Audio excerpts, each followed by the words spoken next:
the one thing, if not the most powerful thing, was my nephew coming through telling me, you are able to get the answers through everybody around you. You do not have to go on stage. You do not have to figure out how to go on stage to get the answers.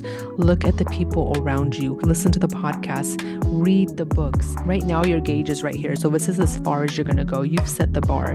You haven't gone past this space right here. Just be high vibrational and everything will be okay. Manifesting is just about thinking positively. Healing has to take years. Spirituality is just love and light. All of this is spiritual bypassing. You have more power than you realize. I'm here to trigger you because the truth is, spirituality isn't just about light and love. It's about standing in your power and owning the shifts you know you need to make. I don't do spiritual bypassing. I don't do vague advice. I do real transformation. Welcome to At Spiritual Speed, a podcast for enlightenment. Spirituality has a spectrum and it is broad, let me tell you. So many of us say, once I get my manifestation, example, the dream job, I'll be happy. Once I get into my dream apartment, I'll be happy. And then we get into this spiritual tug of war with the universe, with source, and we are almost arguing with them saying, that's great, but I'm not going to be happy until my manifestations come true. As human beings, we get so caught up in the how is it going to happen, and we don't focus on the why. We tend to look at the why for the quickest moment in the beginning of our manifestations. We have an idea as to why we want this manifestation, this goal, this dream to come to fruition. We don't really touch on the why too much, and we focus on the how is it going to happen? How am I going to get there if I only have $10 in my bank account? How am I going to get that if my credit score is at 500? How am I going to get that if I've only been in my job for 2 months? Take a look at the energy you're focusing on, the energy you're shooting out, the rocket of desire you're shooting out, and realize that all of that is lack. I don't have the right credit score. I don't have enough money in my bank account. All of that is a lack mentality. And I can tell you from firsthand experience, a lot of money will not solve that problem. A lot of money will amplify that problem. And I say that because I know so many of us say, if I had $1 million, $100,000, $100, I would be happy. It's going to amplify why you're not happy. Because as human beings, our biggest job is to focus on the why and not the how. Think of the how as being above your pay grade. An easy example is go to your GPS right now, type in McDonald's, whichever the first one is that comes up. Click on that one. Now, if you get in your car or you start walking towards that McDonald's, are you worried about if you're going to get there? Not necessarily. The route might be the route you don't want to take. There might be a detour, a road might be closed, but you're going to end up at that McDonald's because you put it in your GPS and you know if it's in your GPS, you're going to get there. Think about your manifestations in the same way. Put your manifestation in the GPS, and now it is your job to follow those directions. Those directions are the signs, the open pathways, the journey, the synchronicities to your manifestation. And on a human level, we have to take inspired action and not obsessive action. We have to trust that we've put our manifestations into the GPS and we're going to get there because Source wants it more than we want it for ourselves. But we're here to talk about Abraham Hicks, specifically the workshop that I went to on January 11th, 111. This workshop ended up showing me how I am the prime example of when we take obsessive action versus inspired action. I ended up at this workshop because I chose myself. Your greatest superpower is your choice. Now, I had the choice to either go to an event that I had scheduled for the same day that I had scheduled months in advance, or to take a moment and to pause and to honor my healing and my grief. A couple weeks before the event, my nephew unexpectedly passed away at 21 years old. As a medium, as somebody who communicates with the spiritual side for a living, I often get asked if death is any simpler for me. Is there any comfort in it for me? And the simple answer is no. There is a level of awareness, but losing people as close, like my nephew, that is a pain that the human body has to honor. The night of December 23rd, I fell asleep. Any other regular night. And as usual, I dream lots and lots of stuff. I'm a big dreamer, and spirit gives me a lot of messages when I'm in the astral space. And this specific dream was the most powerful, humbling, shocking, life-shifting dream of my life. I wake up to a bunch of missed calls from my sister, and as I'm waking up, she's calling again, and I answer, and she tells me my nephew passed away. I found out on Christmas Eve, which is where I'm awake now in real life, Christmas Eve. And in between complete and utter shock, in between the instant pain of knowing my nephew is no longer physically here, I tell my sister, I just had a dream with you, though. Told her I was on the phone with you in my dream, and I'm driving up a mountain, and the mountain was something like half ocean, half mountain. It was like the ocean became the mountain. And I get to this little town. It is so beautiful. It is so serene. It is so peaceful. It is something like I can't even put into human words the energy that was there. It was nothing that I have experienced on this human earth or even in any of my energetic spiritual sessions. So I'm looking around the town and I'm on the phone with my sister in the dream and I tell her I have to move here. What is this town called? And I finally see a town name and it's Ashton. And as I'm telling my sister about my dream, I come back to and I just am instantly telling her, do you need me to get out there? I can get out there right now. She's in North Dakota. I'm in Bakersfield, California at the time. I start rushing my butt up to North Dakota. And as I'm driving, I see a little sign that has all the towns coming up, about three of them. And the first one says Ashton, 7 miles away. And right as I see that town that said Ashton, 7 miles, the same name of the town I saw in my dream, my sister calls me and I told her what just happened because that town that I passed, that town that I was in the dream, I'm about to pass right now. And she tells me I just felt Calvin's spirit cross over. Does that make now I tell you that story because it is a huge part of why I'm recording this podcast. After being with my sister for a couple days, I come back to California and for the first time in my life, I needed to stop. I don't know how to stop. I'm not good at stopping. I'm good at going and I'm good at being very resilient and I'm good at pushing past my pain, but I'm not necessarily good at stopping. And I sat with my spirit team and I prayed and I asked, do I need to cancel this event and honor where I'm at? Because I am tired. I am sad emotionally, physically, mentally, energetically. I am not in the best space right now. I'm doing my best to show up for my sister. I'm doing my best at grieving for my nephew. I'm doing my best at showing my kids that we could still be strong in the moments where we feel the most pain, but I needed to stop. And my spirit team very much gave me the green light of take a moment and pause. I messaged the event coordinator and I let her know I couldn't do this event. I had to honor where I was. I saw a little ad for an Abraham Hicks workshop that was going to be in San Diego, where I live. And I sat back and I thought, okay, is this still moving? Is this honoring my grief? Is this a space where I could find healing?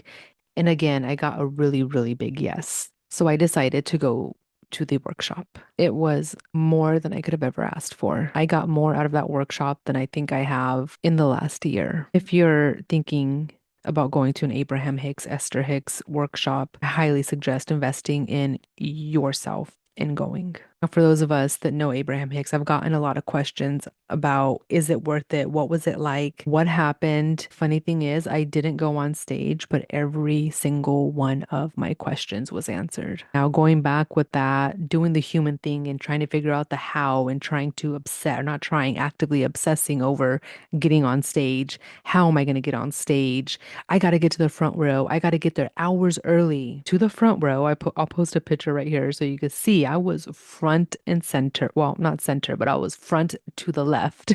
And I thought, I'm in the front row. For sure, I'm going to get called. And right as the workshop was about to start, I got a nudge, a message from my nephew. He said, Thea, I'm going to show you how powerful I am and I'm going to get all your questions answered. I had about handful of questions. And of course, my human brain, you know where I'm going with this. I'm thinking I'm going to go on stage. I'm going to talk to Abraham. I'm going to be sitting with Abraham. This is going to be amazing. My nephew's going to get me up there. Fast forward to the end of the workshop. I did not get on stage but every single one of my questions got answered. And I sat there and initially I'm on a high and I'm thinking, oh my God, all my questions were answered. I'm so just overwhelmed. I'm recharged. I feel renewed. And then I started to tell my nephew, don't worry about me not getting me on stage. It's fine. And then he gave me another nudge and said, I never told you I was going to get you on stage. I told you I was going to get all of your questions answered. Now I was able to show you how powerful I am on this side. And everybody that went on stage was a reflection of you. Everybody that went on stage showed you how to move forward purposefully and powerfully, how to get into inspired action and out of obsessive action. One of the massive examples that Abraham gave us, it showed us how we need to reframe our thoughts and our questions. They gave us an example of when Esther and Jerry were in Arizona one summer and it was extremely hot. There was a drought. And Esther asked Abraham, can you get us some water? Can you pull some strings to make it rain? And Abraham said, why do you want it to rain? Esther says, we're thirsty. Plants are dying. The animals are thirsty. Our crops aren't going to grow. And Abraham said, do you realize how you're in the lack mentality with your question? And it's not the words that we understand, it is the vibration, and you're in the vibration of lack. So you're telling me you don't have this, you don't have that, you're lacking this, versus saying, we want nourishment, we want to grow, we want to be healthy. That is the why, the proper why, not the how. And focus on the why, focus on the solution. What is it that is going to get you fulfillment? What is it that's going to get you nourishment? What is it that's going to get you power? Focus on that version of the question and then focus on the power of the why. This is the power of the influence, which is something that Abraham was really pushing and helping us understand. Now, another big intention is how can you stay aligned with your inner being? What can you do to emphasize, to touch on, to bring out, to connect with your inner being? A question I had was in these sessions that I have with clients, I have a lot of people that have very big potential for solutions. And in that space, it's challenging to not empathize too much, not to feel too bad. And I know that feeling bad for them and empathizing with them isn't going to get them results. Power is going to get them results. Tapping into my inner being to tap into your inner being, that's going to get us results. Keeping in mind the path of least resistance, which if you've listened to any Esther Hicks, Abraham Hicks videos on YouTube, you've heard of the path of least resistance. How can you position yourself to be in this least resistance? Because what we focus on is what grows. We focus is the seed that we plant. Are you focusing on the lack or the power of your manifestations? Asking source, get me out of my way. You are a reflection of source God energy. That energy wants to win. It put you out here to live your absolute best life. So if you're not living your absolute best life, you are not on the path of least resistance. You are not tapped into your inner being. You are not allowing that joy, that fun, that greatness to come to you because you most likely are chasing the lack, the scarcity, the fear version of your manifestations. There's two parts to manifest. There's multiple parts to manifestation, but we're talking about two containers of manifestation when it comes to the lack and when it comes to the abundance. Looking at what you have right now, which is something we talked about a lot in this workshop, is changing the subjects. Looking at what you have right now and getting the gratitude out of it. Do I have an entire podcast studio that I am sitting in, that I have an engineer over here, sound guy, light guy, video guy? I don't. But I have a ring light, I have another light, I have my laptop, I have my laptop stand, my mic, and my books.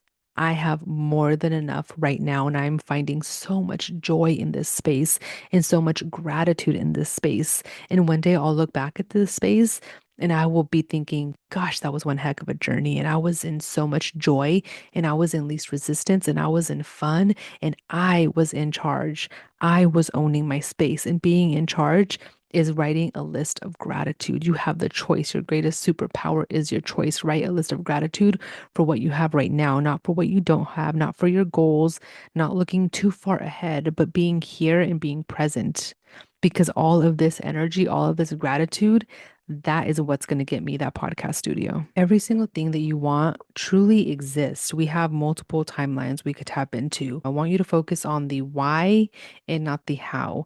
I want you to take a look back at your goals, your manifestations, your wishes, and thinking about why you have them. I'm going to give you an example. My ultimate manifestation, my goal is to have my podcast picked up by a media company. How that is going to happen, I can get overwhelmed and I could get into a spiral of how that is going to happen very easily because that is very overwhelming versus looking back at the why. Why do I have this podcast? I have this podcast so I can show you that there is not just pure joy and love and light and spiritual healing. There is low frequency and there is high frequency. There are tools, there are levels, there are chapters to this. I want to bring you clarity. I want to bring you guidance. I bring real life humans on this show that have been through what you are going through, and they are willing to tell their story so that you can get lessons, so you can get tools from what they've been through. There are no mistakes, there are only lessons. And that's why I have this podcast. You are going to get to where you deserve to be. You're going to accomplish all your desires at your spiritual speed. Taking a step back and looking at the why and not overcomplicating it like we do as human beings. There was one gentleman at the workshop and he talked about quantum leaping. And Abraham said, don't focus on quantum leaping, focus on incremental little steps. And again, uncomplicating spirituality, bringing spirituality to the ground so that it's accessible. Take inspired action, not obsessive action. That was one of my biggest takeaways from the Abraham Hicks workshop. While I got to see a version of me through all of these people that went on stage, the energy of the workshop, the people there were absolutely mind blowing. When I first got there, I was looking on stage and I wanted to take a picture next to the stage, and this gal next to me was like, go on stage, go sit on the chair. And I was like, I can't do that. It's there's signs saying not to go on the stage, not to touch the stuff on stage.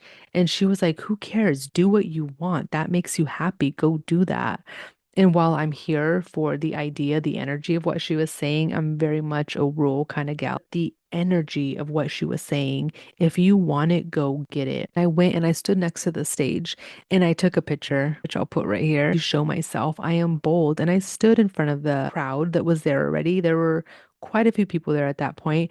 And as I'm walking up to the stage, they were all cheering me on and being so supportive. I am not that kind of girl. I am very quiet. And I'm in this era of taking up my space and owning who I am. And that was my moment to show myself and to break past where I'm at right now. And everything that the workshop taught me and that I've been seeing through myself and through other people around me is pushing past your limits. Right now, your gauge is right here. So this is as far as you're going to go. You've set the bar. You haven't gone past this space right here. But when you push yourself past there, when you push yourself past where your current version of resilience, that's where the upgrade is. That's how you level up. That's how you become the next more highest conscious version of yourself, pushing past your limits. I know you don't have energy to get up today and to read that book and to post the video or to edit it. Does the future you have the energy to do that? Because just because you don't have the energy right now doesn't mean that you don't have it. You don't have it right now. You have to show yourself that you have it. And to do that, you have to move past your current version, where your current gauge is, where your current bar is. Show yourself how capable you are. I did a hot yoga class the other day, and I've done hot yoga a lot, but this class it was hot. I've never sweated that much in my whole life, let me tell you. And I pushed myself to the limits and I broke past what I was previously able to do. And I actually had to tap out like 15 minutes before the class ended, maybe 20 minutes if I'm being honest. I showed myself a new version of how strong I am in that class. And yes, I tapped out early, but I went further than what I had ever done before. I'm saying all this to say the biggest takeaway I had from the Abraham Hicks workshop was you have to reprogram your subconscious. Right now, we're working with a current version of our subconscious that has current beliefs. And Abraham talks a lot about a belief is just something that you tell yourself over and over again. I'm gonna leave you with this. You're going to wake up tomorrow and you're gonna tell yourself two lies. You're gonna lie to yourself and tell yourself you can, or you're gonna lie to yourself and say you can't. But only one of those lies has the possibility to align you with the path of least resistance and with the highest, bestest, funnest version of yourself. When you wake up tomorrow, what lie are you going to tell yourself? And then past that, how are you going to tell yourself that over and over and over again so that that lie becomes a belief? And now you believe, and now you know what you're capable of. And you're going to push yourself from where you are right now to a newer version of yourself. You're going to create a new limit. You're going to create a new gauge. You think you're strong now, you're even stronger than what you currently know. And the future version of yourself is totally here to push you and to show you and to open those doors. Your spirit team is here to push you and to show you and to open those doors. It's a matter of aligning with that path of least resistance. It's about changing the subject so you're not focused on the lack, on the how, and so that you're focused on the why. What lie are you going to tell yourself? When it comes to the how, the whys, the lies, it's all about perspective and it's all about pivoting. Life is going to happen. And guess what? When you level up and you call in your new version of yourself, the new abundance, the new life, more life is going to happen and more opportunities for you to grow are going to be in front of you, because there are no obstacles. There are only opportunities. It's simply a matter of your perception and can you pivot with life. That is key. And I know I said I was going to leave you with that, but one last thing I promise: take my lessons, take my experiences, make them your own. Pull the energy, pull the tools that you need out of this space. And I promise you, you are so much more powerful than you know. I believe in you more than you believe in yourself. And the divinity in me sees the divinity in you. Peace out.